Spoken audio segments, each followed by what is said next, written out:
questions.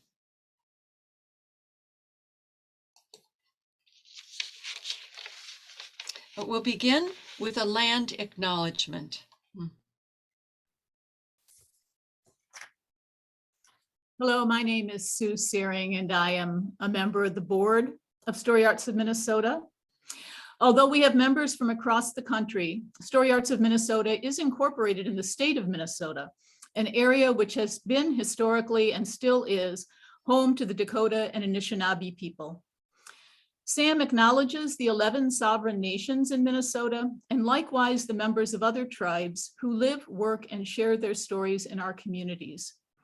Speaking for myself, as a descendant of white settlers, listening to and learning from Native stories and history has deepened and challenged my own experience of this beautiful land.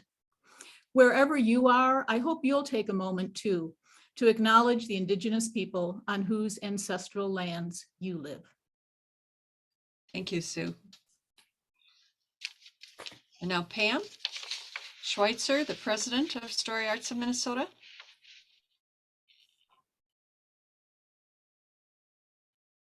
Who's also serving as a tech tonight. Sue, you have to spotlight me. I don't think I can spotlight myself for some reason. Okay.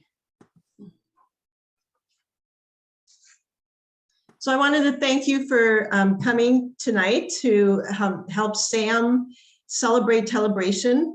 We are a volunteer-run organization that is dedicated to storytelling and building storytellers, building audiences for storytellers, and some of the things that we do and will do, hopefully with your donation money, this is a fundraiser tonight, is we will continue having our story circles. We have a monthly story circle. We have had monthly workshops a series of workshops last year, building up to our Story Fest, which is a semi-annual event that we put on. We have community partners. We try to build storytelling with communities that are not normally, their stories aren't always heard. And we maintain a website and we maintain an events calendar. We also on that website have hire a storyteller. So there's tons of reasons for you to donate your money tonight to help us further all of these great things that we're trying to do. And to start the evening off, there is a Tellabration proclamation. In the name of storytelling, the National Storytelling Network and Story Arts of Minnesota are proud to sponsor Tellabration. Saturday, November 20th, 2021 is hereby proclaimed to be Tellabration, the worldwide event of storytelling. At this very moment across 6 continents, in 40 states and 9 countries, from Sacramento to Savannah, Boise to Barcelona, West Virginia to West Indies, Atlanta to the Twin Cities, over 300 audiences are gathered for this spectacular storytelling event. Without further delay, enjoy and anticipation, let the stories begin. So this is how we can show appreciation. We're asking tonight that you withhold your chat until a teller is done with the story so that they won't have to be looking at the chat while they are telling the story. And instead of unmuting everyone, if you just make your applause silently. After the concert tonight, we'll have some time when you can have questions and comments and have some social time too.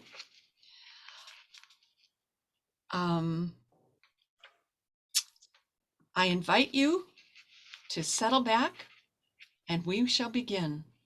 Our first storyteller tonight is Erin Johnston.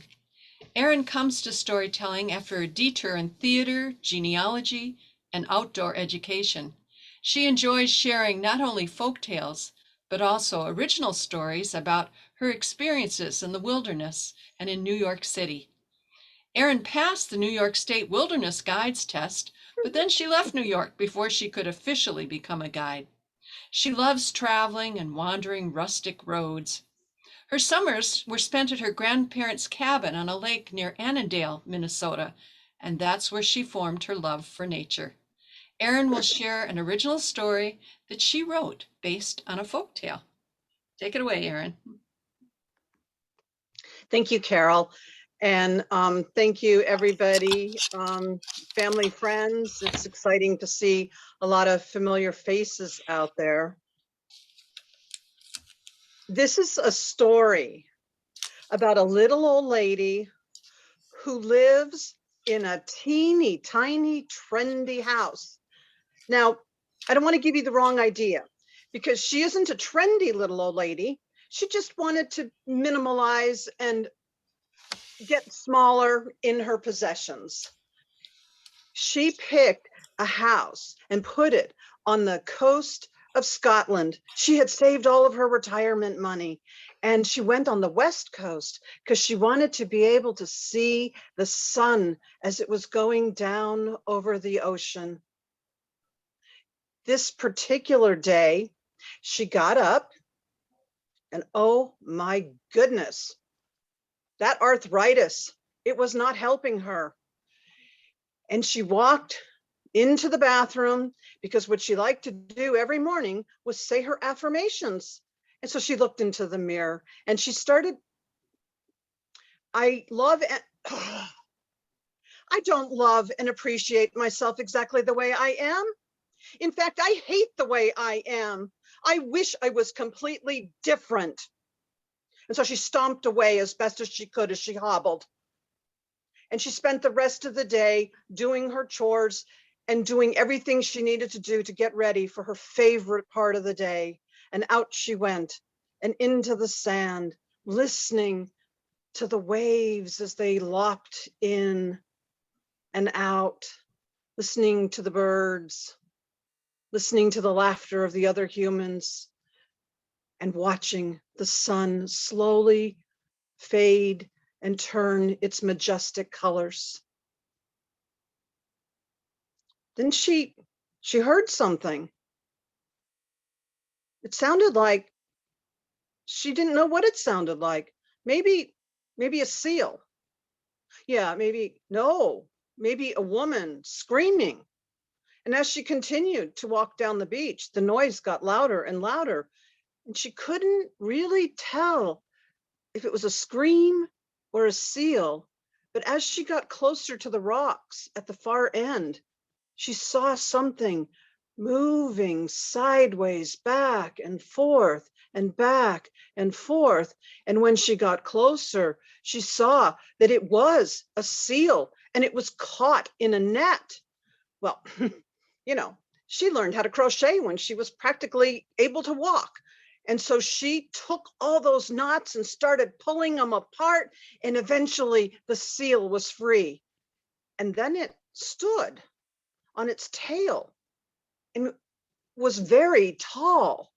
And as soon as it reached its full height, the skin of the seal peeled back, and underneath was this exquisite woman. She wasn't beautiful in this way that people commercially think of as beautiful, as fit and firm and, you know, fertile. Oh, this woman had long white hair and it was blowing in the light breeze of the ocean. And on her face, oh, so many wrinkles crissing and crossing. And it was a map of her life. But it was her eyes. Her eyes were so clear. And when they looked at the woman, it was as if she could stare into the soul of this little old lady. And she said, "Thank you for helping me. You saved me. And so I'm going to give you 3 wishes." And then the seal skin came back up and she bent and she just swam off until the little old lady couldn't see her. Well, the little old lady, she had heard of selkies, the mystical creatures from the ocean, but she knew that those were in folk tales. That doesn't happen in real life. And she just plopped down into the sand and started thinking about what had just happened. And maybe she should change her medications. And as she sat there, she thought, well, this is just silly. This is just silly. And then when she stood up, well, when she tried to stand up, because if you have arthritis and you try to stand up, it's not the easiest thing to do in the sand. And when she stood up, she grabbed her back and she cringed, and out of her mouth came, oh, if I could just be as healthy and fit as I was in my 20s. And with that, she hobbled home. And that night she tossed and turned, trying to come up with a wish, just in case this was a real thing. And the next morning when she woke up, she put her right leg down off the bed. Her knee wasn't bothering her. And then she put her left foot down. Her ankle wasn't bothering her. And when she stood up, oh my goodness, her back didn't even complain one bit. And she hit herself on the thigh, and her thigh was as firm and hard as the rocks on the ocean. Well, she was so excited. She just jumped into her clothes and she ran out the house, didn't even notice that she was able to run, and she ran up and down the beach. And then she saw people on one end of the beach rock climbing. So she joined them and she spent the afternoon rock climbing. And then, oh, there were people paddleboarding. She got somebody to loan her a paddleboard, and out she went, back and forth in the waves and the water. When she got done, she thought maybe she should stretch, and she saw a group of people doing yoga. So she joined them. And when she was done, she just sat in the sand, a little exhausted, but very happy, and started thinking about her next wish. And she thought, oh, you know, I didn't ask to have my hair changed back to its color before it turned gray. And maybe to get all these wrinkles off my face, that would be great. Well, the next morning when she woke up, she had no wrinkles and her hair was back to the color that it was when she was, but you know what? When she went to the mirror, she couldn't see because she forgot to ask to have her eyesight restored. But that was okay. And she had a lovely day, just as much fun as she did the day before. And that night, as she was falling asleep, she said, oh, if I could just have my eyesight back. Next morning, she had her eyesight back, and she was so excited. She went out and she bought the most beautiful, sexy dress. She hadn't had a sexy dress in how many years, she couldn't even remember. And she bought some high heels, and she did her hair up. And that evening she went out dancing. And when she got into that little pub, everyone turned to look at her. And everyone told her how incredibly beautiful she was. And where was she from? Because they didn't recognize her. So she didn't tell them. And as she was dancing and partying and just having a blast, she got pinched on the behind. She kind of liked it. She remembered those pinches. She had missed them, and she continued dancing. And then she started to notice that a lot of the men, they weren't looking in her eyes. You know, they were looking a little lower, if you know what I'm saying. And they were tapping her on the butt. And not just the men. There were women flirting with her too. And she didn't mind so much. She just kept dancing and dancing. And in between the dances, she started to notice as the night wore on that nobody asked her what she thought. Nobody asked her what she was feeling. Nobody even cared that she just appeared out of nowhere. And this started to frustrate her. And even though she was dancing, she just didn't enjoy it as much. And eventually it got to the point that she just ran out of the bar and ran down the beach. And she plopped near that rock where she had met the Selkie. She was just crying and looking into the stars. And when she stopped sobbing, she said, "If you're still out there, I know you've given me 3 wishes and you've given me everything that I thought that I wanted. But all I really wanted was to be happy." And she went home and she slept. The next morning when she woke up, she put her right foot down. Oh, ouch. She put her ankle and her left foot down. Oh my goodness. And then her back when she stood, and she hobbled into that bathroom. And when she got there, she couldn't see herself. Her eyesight had gone, but she could tell that her hair had gone back to its white color. And she smiled. And she even laughed a little because she saw herself for the very first time.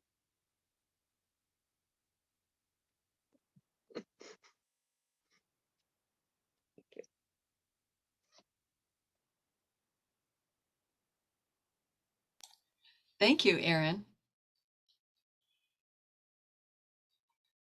Thank you, Erin. Our next teller is Danielle Daniel.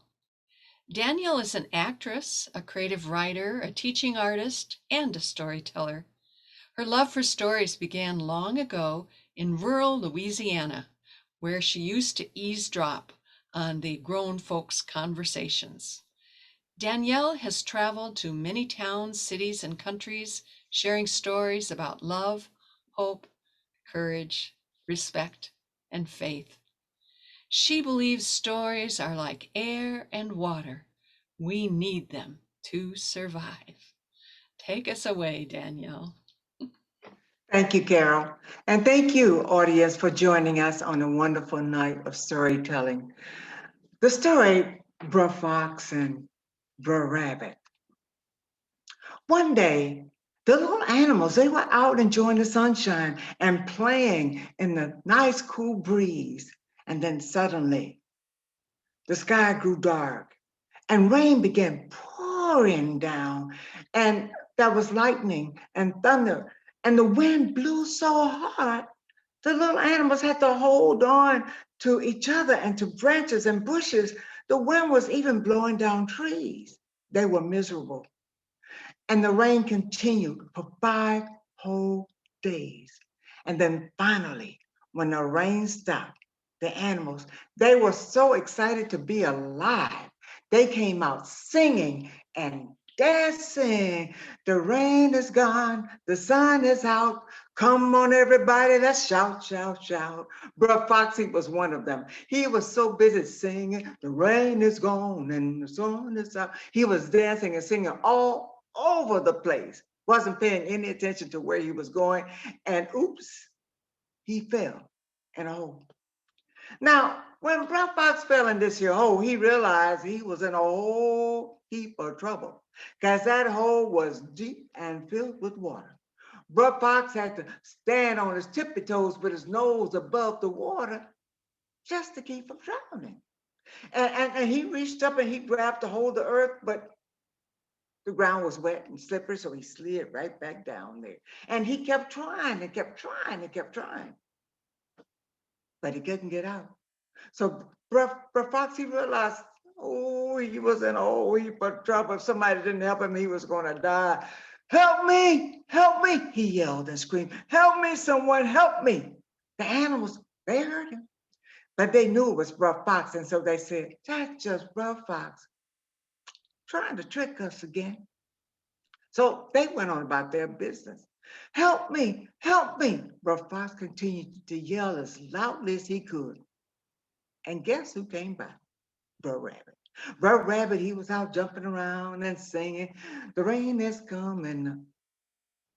He heard Brer Fox crying for help. Help me, help me. So Brer Rabbit, he went over to where Brer Fox was. And he said, Bro Fox, what? What you doing down there in the hole? I bet this here one of your tricks, ain't it? This here one of your tricks. Oh no, Rabbit, help me, please. I can't get up, help me. Oh no, no, no, no, Bro Fox, you will not fool me today. I will not be your dinner. No, Rabbit, you got to help me. If you don't help me, I'm gonna die. I'm gonna die. Help me, please, help me. Well, Rabbit didn't want to help Bro Fox, but if Bro Fox died, that would be on his conscience. So he said, now, all right, Bro Fox. Now, if I help you, you have to promise me that you won't eat me. I promise, Rabbit. Oh, I promise, I promise. Just reach up and grab my little paw, pull me out, pull me out. But Bro Fox, I just can't reach down there and pull you out. I mean, you twice my size. You might pull me in there. So Rabbit, he looked around and he found a big stick and he brought it to the hole and said, now, Bro Fox, you grab a hold of the stick and I'm going to stand on it and you pull yourself up. And that's what Fox did. He pulled himself up. And then as soon as he got out, he started washing all that muddy water off of his body. And he heard, uh-oh. It was his stomach growling. It was so loud that even Rabbit heard it. And Bro Fox, now he looked at Rabbit. He started rubbing his belly and licking his lips. Rabbit, he recognized that look. He said, now, Bro Fox, you promised me, that you would not eat me. Yeah, but that was then. This is now. But how you going to eat somebody that just saved your life? Now there are laws against that. There are laws, Bro Fox. Well, I'm a fox. Well, Bro Fox, you don't want to break the law because there are consequences for doing that. Now, if you don't believe me, come go with me to see Turtle. Turtle is the keeper of all laws. So they went to go see Bro Turtle.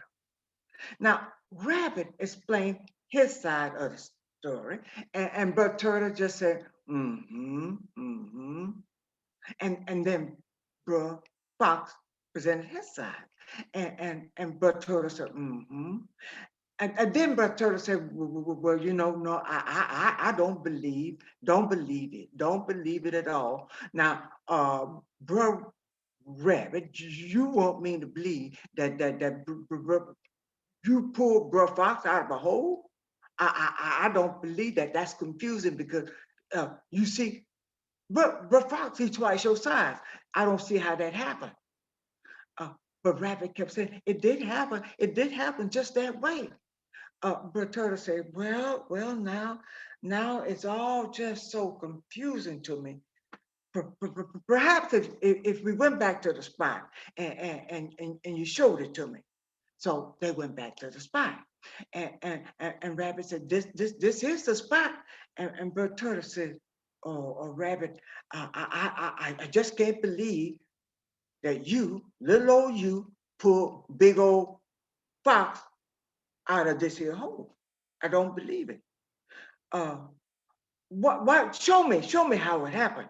Now, Rabbit, move the stick, and Fox, you get in there, and Rabbit, you show me, because I just don't believe you're telling me the truth. So he moved the stick. Bro Fox got in the hole, and Bro Turtle just stood there looking. And so Rabbit went and picked up the stick to bring back to the hole. And Bro Turtle said, now, wait a minute now, Bro Rabbit, if I were you, I would be gone like the wind. I'd be going about my business. Then he turned to Bro Fox and he said, Bro Fox, good day. See you later. Wait, you can't just leave me like this. Wait, you can't just leave me like this. But Turtle said, well, it seems like To me, you broke the law of being grateful. A grateful heart is a thankful heart. Good day. And that's just where they left it. And that's the end of that story.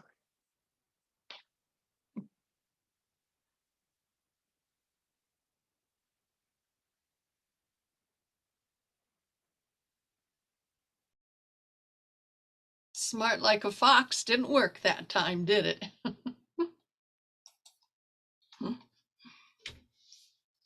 Next up is Patricia Coffey. Patricia was born interested and Iowan.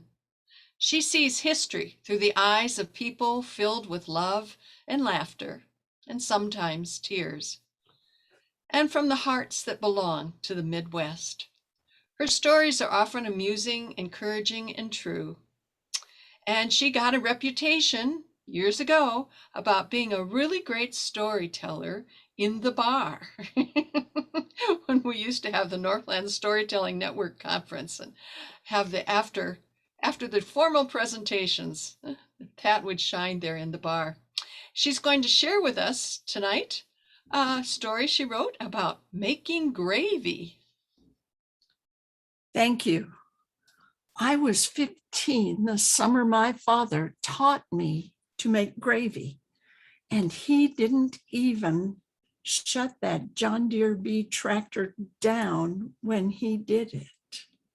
Now, I already knew that making gravy was really important for a girl. It was a coming of age thing, and I wanted to know how, but Mom hadn't taught me yet. I did know that my gravy, however good it became, would not be as good as my mother's until she was dead. I also knew it would not be as good as my future mother-in-law's, even when she was dead. But I needed to learn how to make gravy. Dad had moved us from the city to the country that summer because he thought the 7 of us kids would grow up to be better people if we just did the plain hard work on the farm that he'd done growing up. He said it might blow some of the city's stink off. So there we were, and there were 2 problems with that were especially difficult for my mother. One is, in the city, we had a kitchen so large that when 9 people sat down for a meal at that kitchen table, if you wanted something else from the counter or the cupboard or the sink or the stove or the refrigerator, you had to get up and walk over there and get it. Now, out in the country on that 40 acres, in that kitchen with that same table and those same 9 people, if you wanted something from the cupboard or the counter or the sink or the stove, you just reached over there and got it. And if you wanted something from the refrigerator, 2 people had to move their chairs out of the way so you could open the door. Besides that, in the city, we had city water. Now, out on the 40 acres, we did have running water in the house and you could flush the toilet, and we were aware that was a wonderful thing, but you couldn't drink the water. It was from a contaminated, shallow well. So in that small kitchen along one side, we had milk cans that we used to haul drinking water. This was a Sunday. I was supposed to help Mom get dinner on the table. Dad and 2 of my brothers were out baling hay. Okay. Things were going along fairly well. I had the table set, and then we discovered we were out of water. So Mom took the cans, put them in the car, and left to get water. Now, she always went to her mom and dad's to get the water because they were sympathetic. I went ahead. I took the 3 chickens Mom had butchered the day before. I cut them up and I put them in the 2 cast iron skillets Each one had about half an inch of Crisco in it. I peeled the potatoes and put them in the pressure pan so we could have mashed potatoes with the fried chicken. And I warmed up the green beans we'd gotten from the garden. I sliced tomatoes, also fresh from the garden. I had tea nectar from the day before. That's where you put the tea bags in the bottom, you pour in a cup of sugar and you pour boiling water on it and you let it steep until it's really strong tea. And then when you serve it, you pour it over ice cubes. I was doing all right, except Mom wasn't back yet, and I didn't know how to make gravy. I did know that my dad could tell time by the sun, and he'd be wondering why they hadn't been called in yet for dinner. I knew my brothers were desperate for a break. Working that baler was so awful. They had to sit across from each other and pass the wires through one at a time. They were up close to the chute, which was spewing out dirt and dust and chaff. And every now and then, parts of garter snakes and field mice, not to mention insects, living and dead. And they were soaking wet with sweat, so those things would stick to them.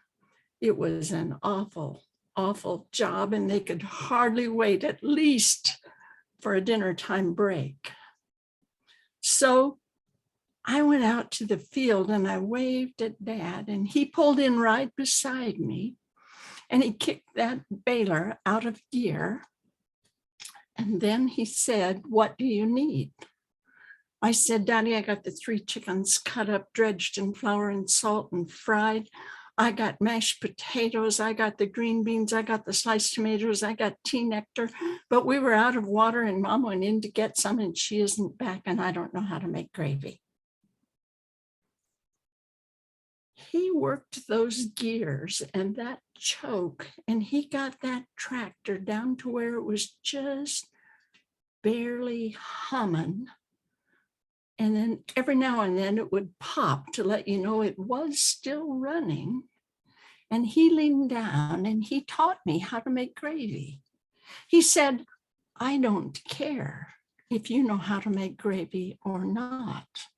We are going to finish this pass on the field and come in for dinner. You will have gravy on the table." I said, "All right then."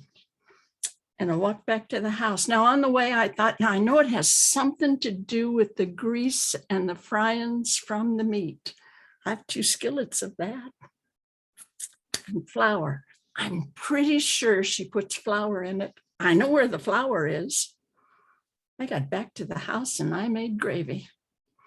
Mom came home with the water cans full. Dad and my brothers came in and they washed up right away because otherwise that stuff dried and then the living insects would continue to, oh, it was a terrible job. 9 people sat down for that fried chicken dinner. 9 people ate my fried chicken. 9 people had my mashed potatoes. 9 people put my gravy on their fried chicken and those mashed potatoes. 9 people had green beans, sliced tomatoes, and iced tea. Not one person commented or complained. 9 people cleaned their plates. It was, however, about 3 years before one of my brothers took me aside and said how nice it was that I had finally learned how to make gravy, that you didn't have to use a knife and a fork to eat. Now, my dad taught me a whole lot more than how to make gravy that day. He taught me I didn't have to stand around and wait for someone to tell me everything. I could pay attention and figure things out. My mom said it a different way. She said, "You never know what you can do until you have to." Now, I raised my sons with survival skills, and I said it this way, you know, you don't even have to get out of bed to die. As long as you're up, do something. Those sons and I have been figuring things out and getting things done ever since.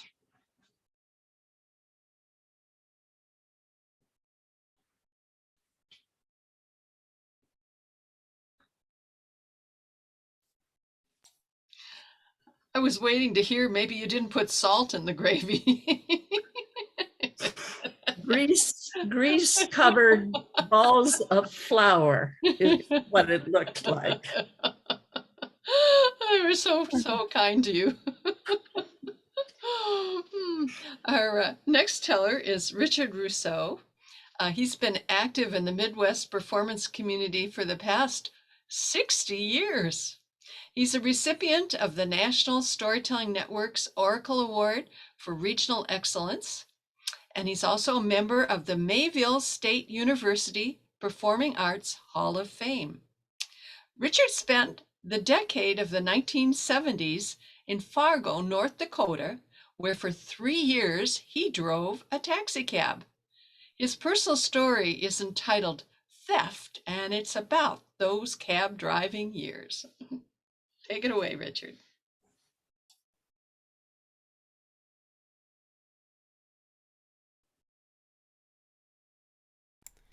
Richard, you need to unmute.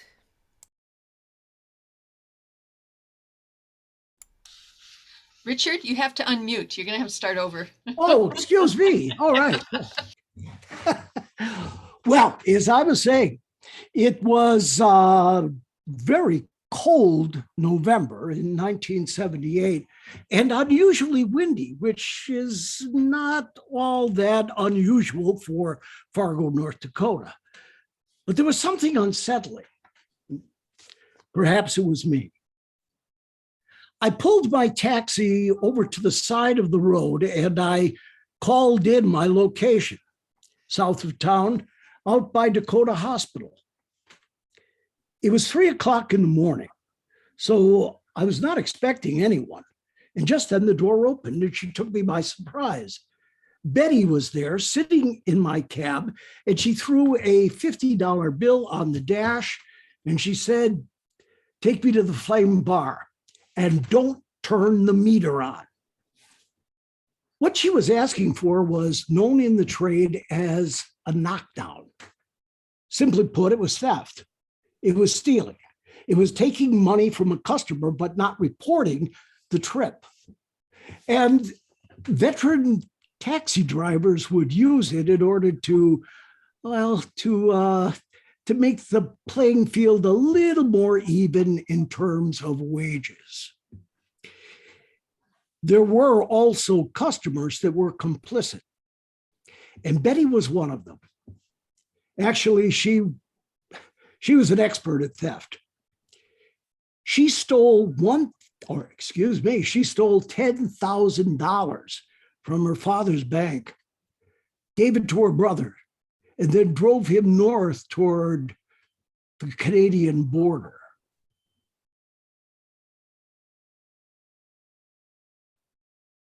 He had just been drafted, and it was her idea to protect him.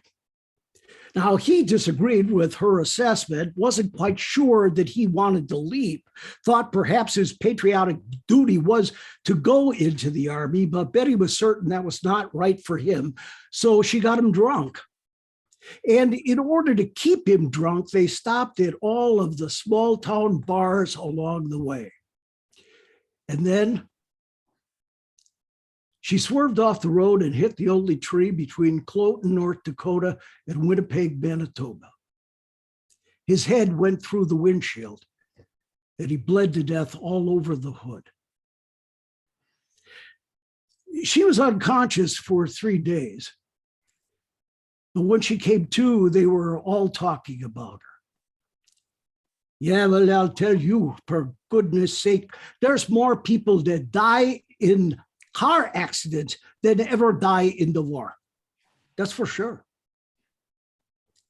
They never did prosecute her. She never, ever was punished, not in terms of jail, but she became a legend. She suffered justice North Dakota style as they talked. And as I said, she became a legend.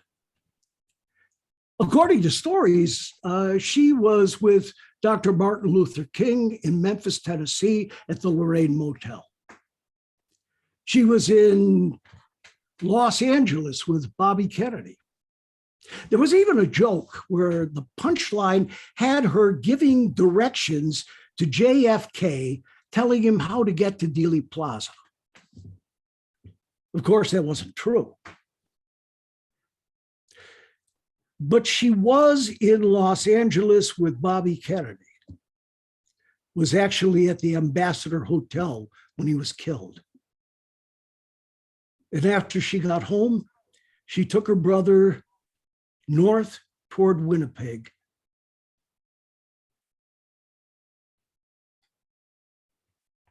After it all settled down, she moved to Fargo, where she got a job booking dancers at the Flame Bar.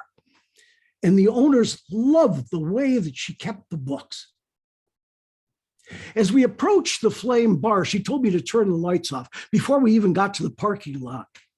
Just stop right here, she said, and she went inside.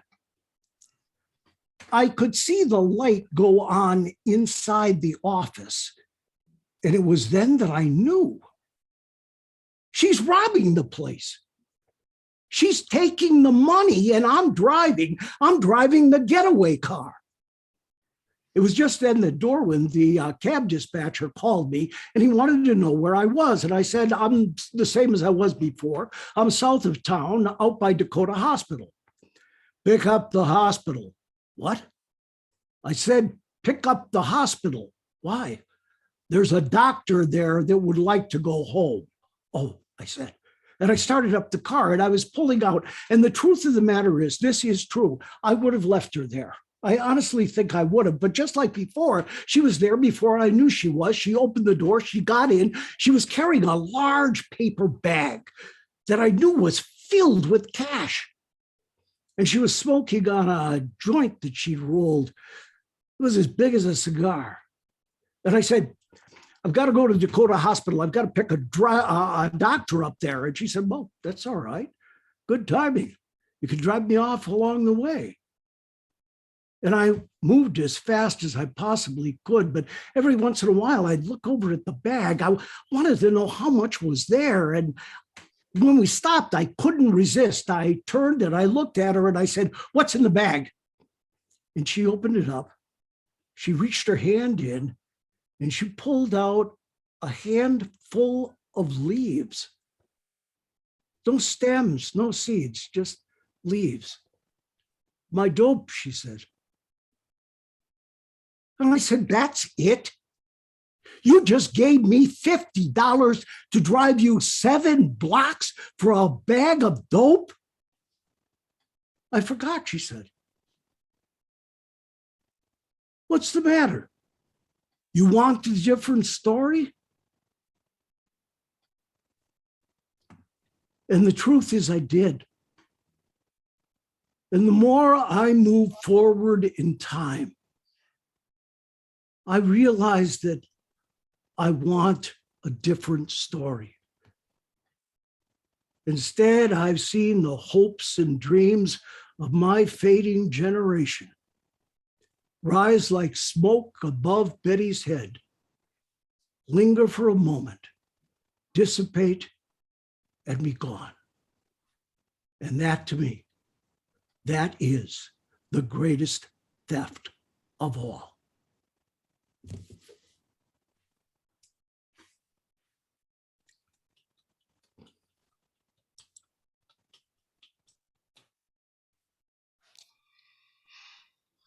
Thank you, Richard. That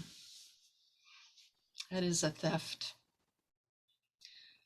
Our next storyteller, Gwendolyn J. Napier, is also known as Miss Love Drop. She's a native of Atlanta, Georgia, and she's a teaching and performing artist for the Georgia Council of Arts Teaching Registry. A retired teacher from Fulton County Schools, Gwendolyn is a member of several storytelling organizations, including SAM, and she's a lover of all stories. Besides stories, she loves music and writing jingles. And Gwendolyn's going to share with us a personal folktale she wrote called Small Axe. Take it away, Gwendolyn. Thank you so much, Carol. And good evening to everyone out there in the storytelling arena. Trouble in my way. I have to cry sometimes. Trouble in my way. I have to cry sometimes. Trouble in my way. I have to cry sometimes. But I know, yes, I know things gonna be all right. And I know things are gonna be all right. Troubles, tribulations, and trials. These are things that happen all the time in everybody's life. But do they have an actual size? Are they large? Are they small? No. Could it be the wisdom? Could it be the history? Or could it just be the truth that is determination and it must be driven? This is a story through the eyes of a young Black girl, and her name is Kofi. You see, Kofi was born during slavery to the parents of Ben and Sarah. Sarah and Ben were enslaved people on a plantation when they had their daughter, Kofi. But Ben and Sarah worked very, very hard, and they bought their freedom. When they bought their freedom, they decided to leave the plantation. But before they left the plantation, there was an old enslaved man, and his name was Toby. Toby was the old enslaved man who chopped wood for master every day. But since Ben and Sarah had bought their freedom, old Toby decided that he wanted Ben and Sarah to have his old wooden handle axe. As Sarah and Ben moved off of the plantation, they managed to work and they had saved up enough money to buy a piece of land, a small piece of land, so that Ben could build a home, a wooden cabin for Sarah and for Kofi. You see, Kofi was that little girl who had a vision about her father. And Kofi worked every day with her father as he took time to use that old wooden handle axe that Toby gave to him because he was free. Ben chopped wood every day, and Ben had really collected enough wood to make and build himself a wooden cabin. And Kofi was right there with her father, carrying the lumber of those tree logs that he had chopped down back and forth, and she watched her father put that cabin together. And right then he said, Kofi, I'm going to give you a brand new name. I will no longer call you Kofi. I am going to call you Small X. And that's all because you're working equally as hard as I. As time began to pass by and Ben's luck was changing, not only did Ben take time to build a house for he and Sarah and Kofi, Ben was able to start making furniture, all types of furniture. And he was selling that furniture to everyone who came along. You see, there was magic in that old wooden handle axe that Toby had passed on to Ben. Now, while Ben made all of the furniture, he was even taking time to collect and save up his money. But one night, when the family was asleep in that nice, warm cabin, several cruel men, they came to Ben's cabin and they torched the cabin and they pulled Sarah and Ben out of the cabin, but Kofi was very smart. She ran to the back of the woodshed and she stayed there. Those cruel men, they had left, they thought, Ben and Sarah to die. As time went by, Kofi helped her mother, Sarah, nurse her father slowly back to health. But Ben was devastated when he went into the house and he looked around the house and he noticed that everything that he had worked for was destroyed. He went inside of the house and he looked and he looked. Everything was almost just in ashes. But as Ben looked down and around and in the house, he spotted that old wooden handle axe that was partially burned. And he took the old axe out of the house, but he was still devastated and he was depressed. Ben eventually just died from depression. As Kofi grew a little bit older and she went off to school, and her mom was left behind with a family member, Kofi got herself a great education. She got married and she came back to the house where she had lived. You see, before Ben died from depression, Ben had taken that little small axe and he died with that little small axe in his arms.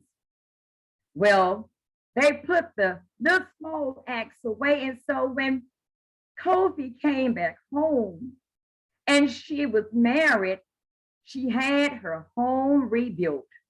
And when their home was rebuilt, Kofi put that little small axe right over the fireplace. She put that axe there so she could remember how hard her father worked, how hard he worked for his freedom, how hard he worked for the entire family. Kofi was determined through all of the trials, through all of the tribulations, and through all of the triumphs that she would survive. Now, through the eyes of Kofi began to realize as she got older, when she looked at that small wooden axe that was partially burned in that fire, she had a different vision of that particular axe. She looked at the handle as it was really, really short and it was badly burned and it was very weak. Kofi realized that it was not the handle on the axe that made the difference. It was the head that was attached to the handle. It was the head of the axe that did the chopping. It was the head of the axe that did the cutting. She realized, just like that small axe, the head was just like her father, who was determined through everything that had happened in his life that he would keep chopping and he would keep cutting until he had reached his determination. Well, Kofi has grown older now, and it has been said that Kofi still has that little small axe, and she has passed that axe down to her son. And her son right now is still taking time to chop and cut and build and rebuild, just like she did for her father. Kofi lost the name of Kofi, which was seriously a slave name of a woman who was really an enslaved female, 45 years old, who came out of Beaufort, North Carolina. Her name was Kofi. She was 45 years old. So Kofi lost that name, and she decided, from this point on, my name will always be Small X, because I will forever chop down, cut down any obstacles that will be in my way or come in my way, because trials, tribulations, and triumphs, they don't last forever. Trouble in my way, I have to cry sometimes. Trouble in my way, I have to cry sometimes. Trouble in my way, I have to cry sometimes. But I know, yes, I know things gonna be all right. Thank you. Peace, love, and light.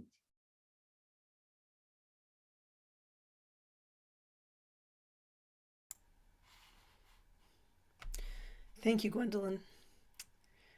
Beloved Tex, could you put me on screen, please? This is Laura.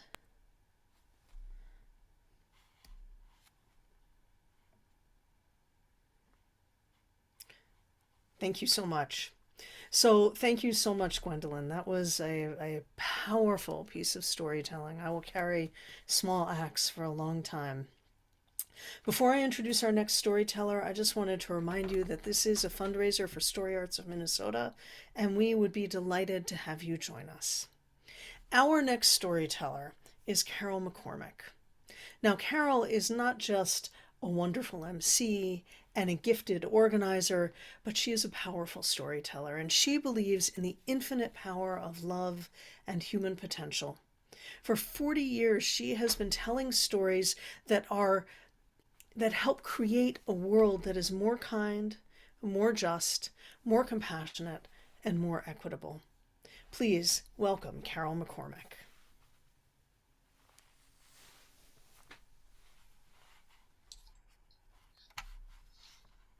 A long time ago, there was a fishing village on the shore of Lake Superior. It was a long time ago, and in those days, it was only the men who went fishing. The women stayed at home.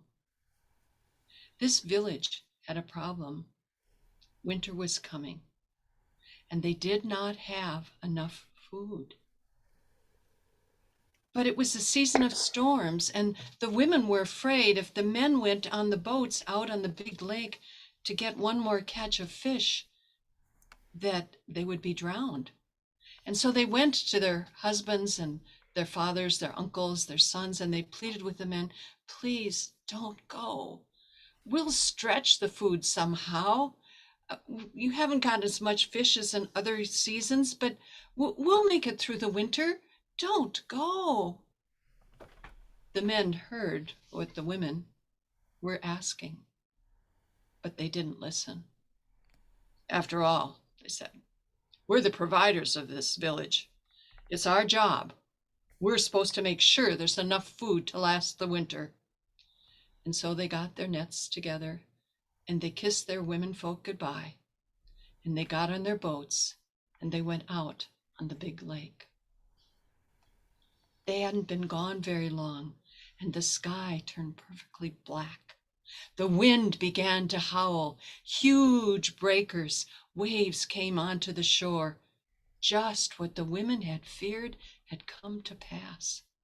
It was the worst storm that anyone could ever remember, and the women were afraid they would never see their loved men alive again. The women all left their cottages and they joined together down on the dock and they began to pray for the safety of the men that they loved. And as they were praying, someone opened their eyes and looked up at the hill and then called, look, look, there's a cottage up at the hill, it's on fire. And the women looked and they saw there were flames leaping through the roof of that cottage. And all the women ran up to see what they could do to help. But by the time they got to the top of the hill, it was too late. The cottage had burned to the ground. There was nothing left. It was the cottage of one of the younger brides in the village, whose name was Annie. And Annie remembered that in her hurry to go and join the other women to pray for the safety of the men, that she had not blown out her candle on the table next to the open window and the blowing curtains. And that fire must have spread and caught on the thatch roof, and now she had nothing left but the clothes that she was wearing. The women gathered around her and offered to help, and they were comforting her. And then someone said, look, down in the bay, look, the boats, they're coming back into the harbor. And sure enough, they saw the boats were returning. The women ran down to the dock, and soon the men were stepping off the boats, and the women and the men were hugging and kissing and laughing. Everyone was so happy. Everyone but Annie. She walked up to her fisherman husband and she said, how can you ever forgive me? I let our cottage burn down. He put his arm around her and he looked her into her eyes and he said, Annie, you must not cry. It was the light of our burning cottage that brought us all safely home. And so it is. When there is a disaster, there is often a gift at the same time. This pandemic has been hard on us. We've lost loved ones. We've suffered isolation and loneliness. But I think that it may have a gift, that it may be that humans will realize that we are to live the paradox of individual freedom and loving community. The light of love is glowing, glowing and growing. The light of love is glowing deep in my soul. Gently will I walk the earth, seeking, speaking peace to birth. Gently will I walk the earth, deep in my soul. Namaste.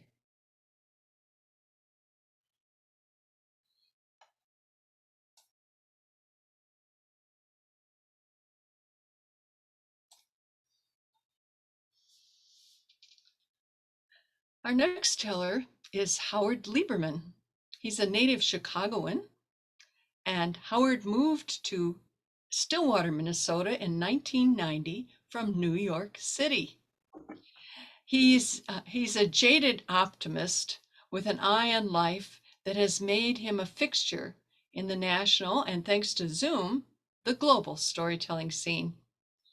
Howard is an at-large member of the board of the National Storytelling Network, and he uses his personal narrative storytelling as a window to look in the human condition and as a means to showcase the common humanity of the diverse people who call this planet home.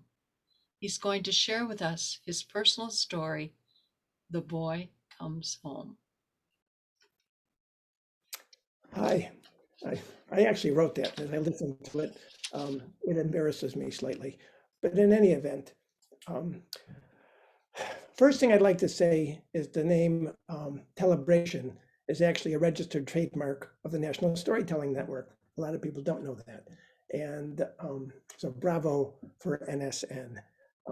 Now, people know me as a bad boy storyteller and go, oh gosh, Howard's here. What kind of a naughty story is he going to tell tonight? And I have told some very naughty stories, and but I am much more than that.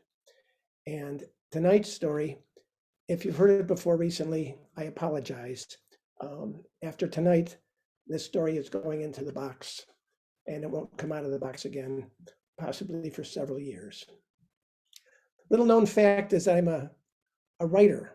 I was a writer long before I was a storyteller, a poet actually. And to introduce my own story, I'm going to read a poem. And yes, I'm reading it. And this is a way into my piece. It's called Foster. Foster Avenue runs from Lake Michigan on the east, out west by Mom's grave at West Lawn Cemetery. Chicago-esque in its broad shoulders and ham-handed yet stoic rhythm. Foster is a roof overhead, keeps elements off your body, but not demons from your head. Why then be thankful for a roof when demons hurt more than mere elements? Foster is a barren home, a stop between here and there, where who you are is not who you want to be. So you move on. No need to pack the love. There was none, just the bed. Too many barbed words, cutting deep, never really healing, fading just a touch as years wave goodbye. Foster is yesterday, drifting toward a horizon experience tells us is merely a curve in the earth, where tomorrow has arrived somewhere. For those people, never us.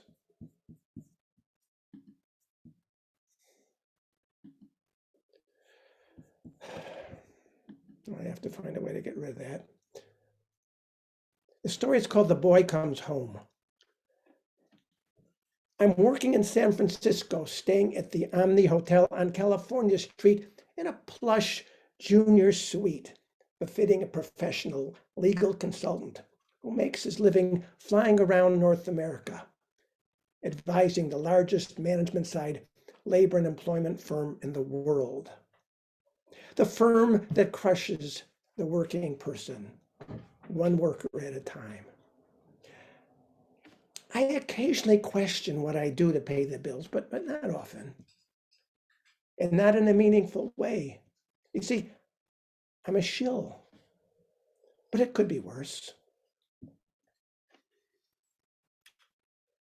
One evening while walking from the Omni Hotel down California Street in designer jeans, crisp blue cotton chambray shirt, cashmere burgundy vest, a multicolored tie with a perfect dimple in the center, and beautiful, beautiful mahogany colored crocodile cowboy boots.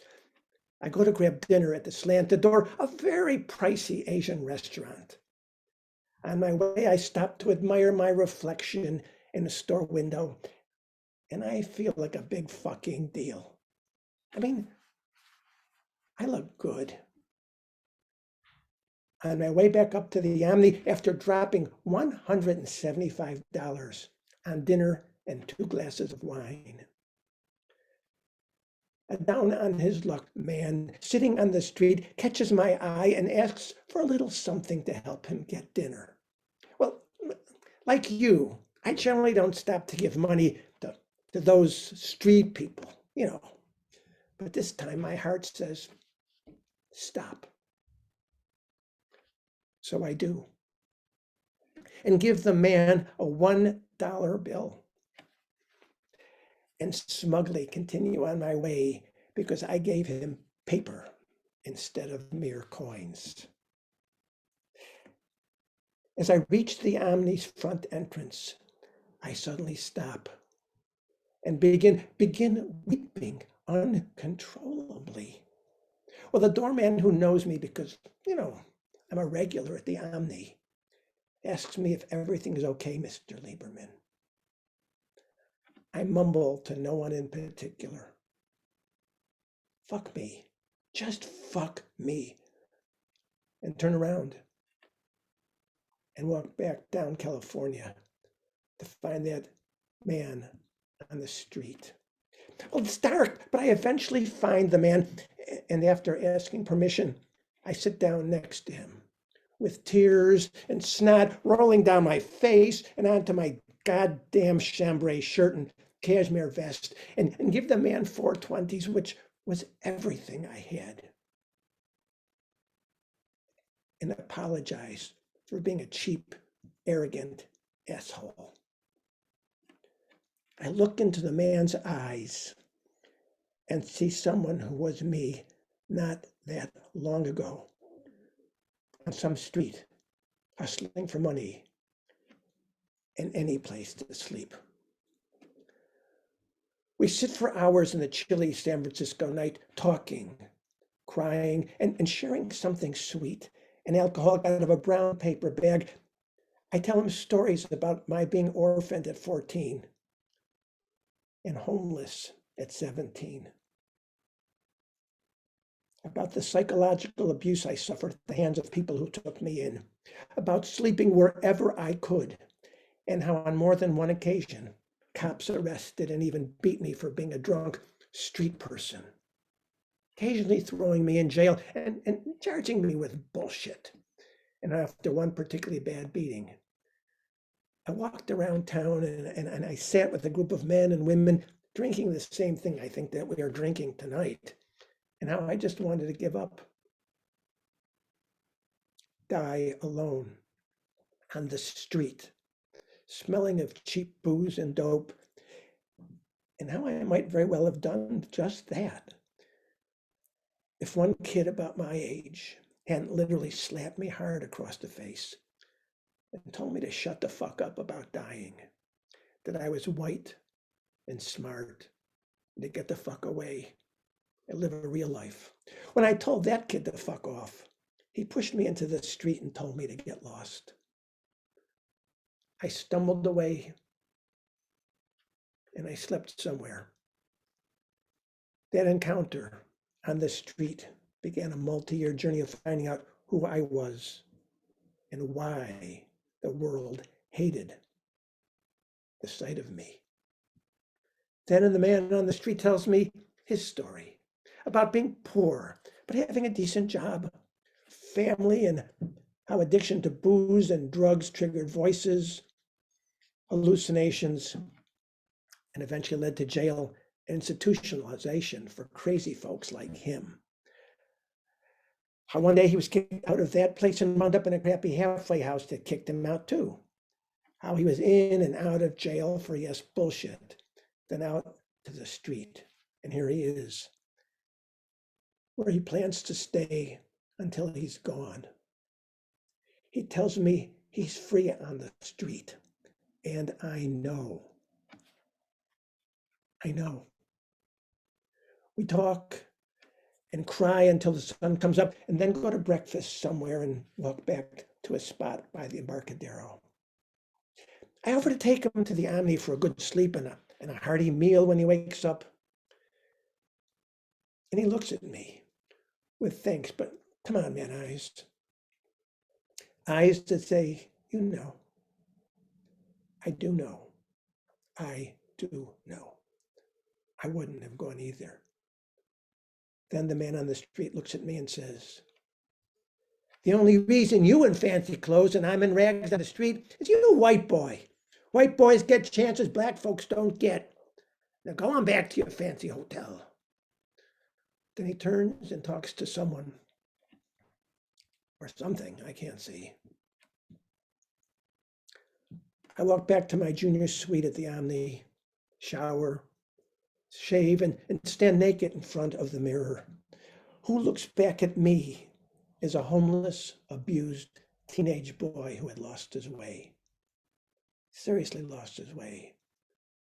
I promised that boy from that moment forward, I would devote my life, my art, my legal skills fighting for social justice, to help at-risk youth tell their stories and learn to own and love who they are, to be a warrior, not a shill.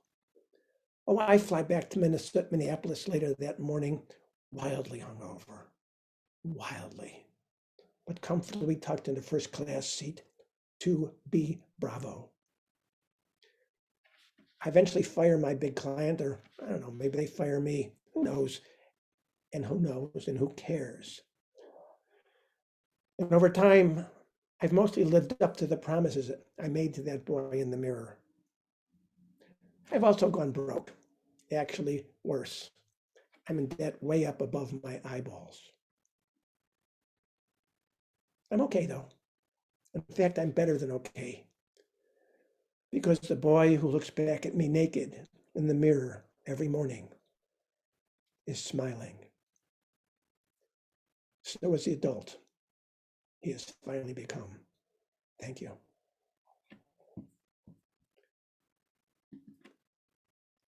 This story, by the way, is dedicated to all the kids who've been abused in foster care, who've been homeless, and who've suffered the looks, the disdain, the anger, been spit at. Everybody is a person. Some are people without homes. Everybody is a person. Thank you.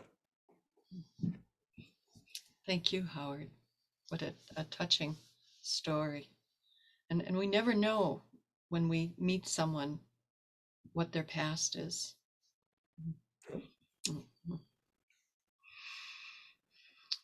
We're going to close the Tellabration tonight with Laura Packer, an award-winning storyteller and the author of the book From Audience to Zeal, The ABCs of Finding, Crafting, and Telling a Great Story.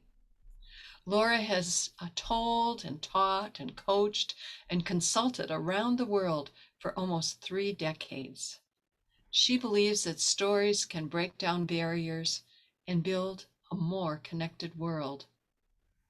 Laura also makes very good rustic bread, and she has this gorgeous big white dog who thinks she is a princess. She'll close our concert sharing her original story, What Erica Told Me. Thank you, Carol. And thank you everyone involved in this Tellabration, whether a teller or a tech or a listener, because we need each other for stories to happen.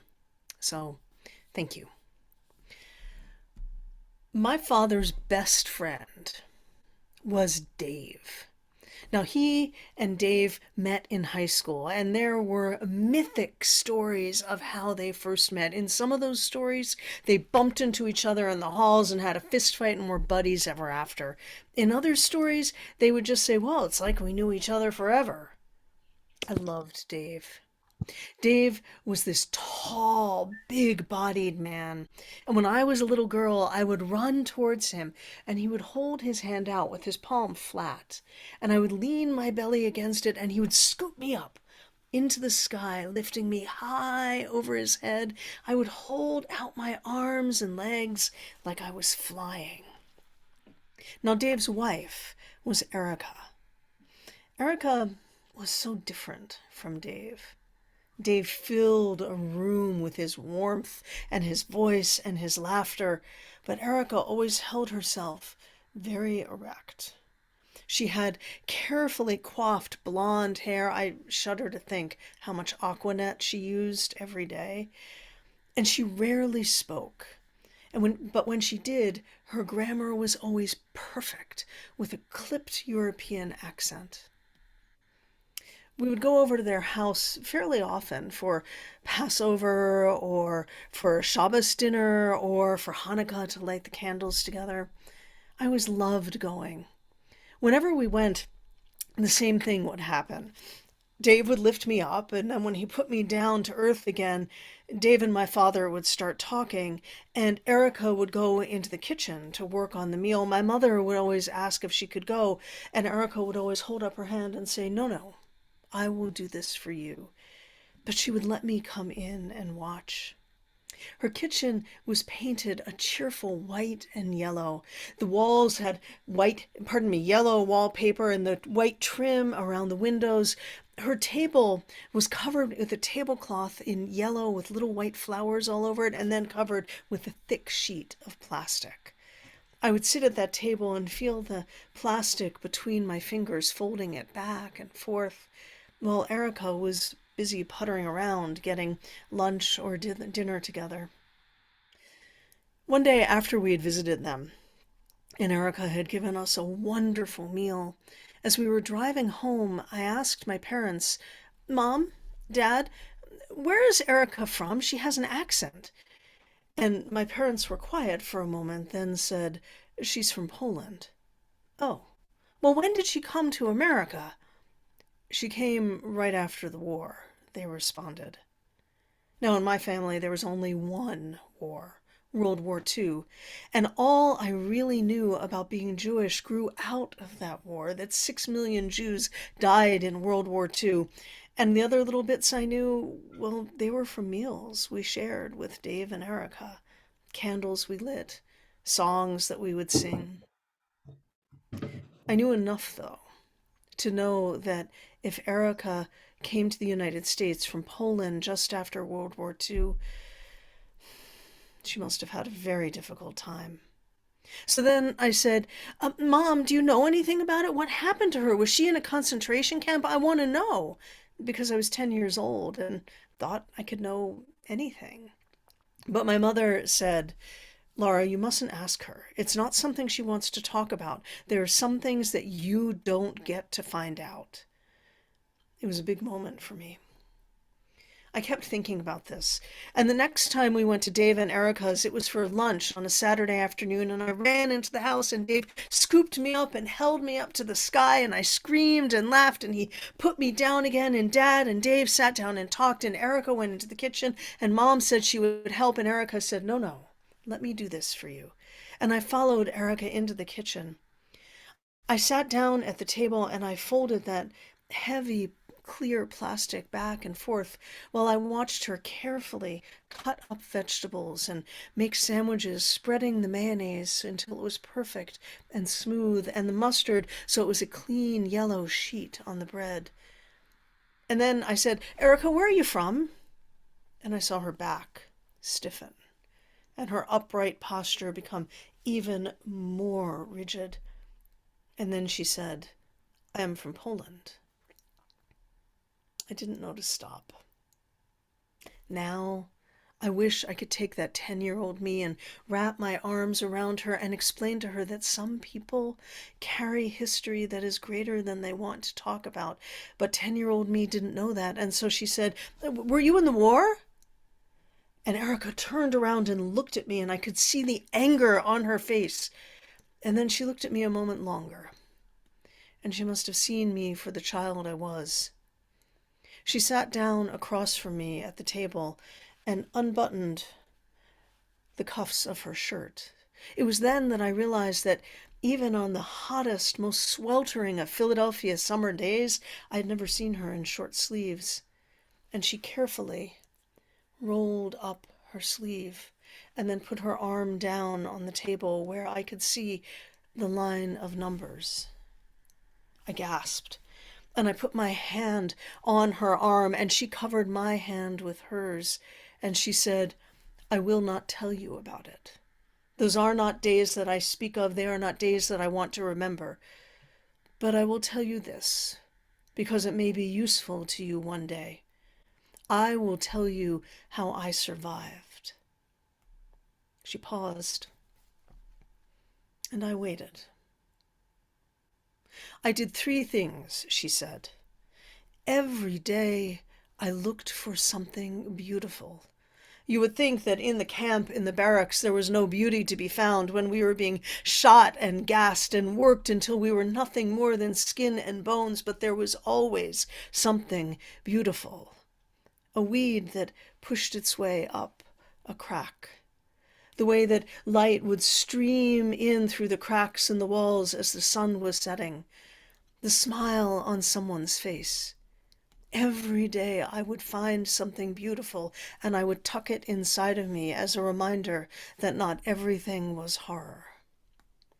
And every day I would look for a moment of kindness, for someone doing something that they need not do for someone else. It was a horrible, desperate place. Kindness was thin on the ground, but it was there. I would see someone move over in their bunk so there would be room for someone to lie next to them, and they would wrap their arms around each other, keeping each other warm. I would see someone step up in line to take the beating for someone else who had no strength left. I would see someone notice that flower growing and squat there on the ground looking at it, not picking it, but letting it survive. And every day, she said to me, I would find something kind that I would do, so that my own heart would not be lost. The beauty reminded me that it was not all horror. Witnessing the kindness of others reminded me that kindness was not lost, and doing something kind myself, well, that gave me something to live for. "Now come," she said, and she patted my hand that was covering the numbers on her arms. "Let us bring lunch to everyone." She stood up and stood there for a moment as if she was gathering herself. And then she picked up the tray of sandwiches that were so beautiful, so carefully made, and the parsley and carrot and tomatoes that would ring around the plate, making it a beautiful flower in her hand. And then she walked out the door to feed our families.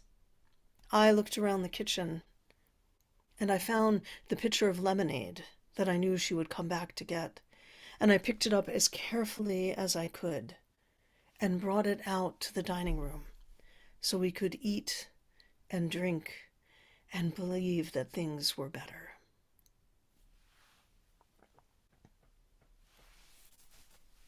Thank you.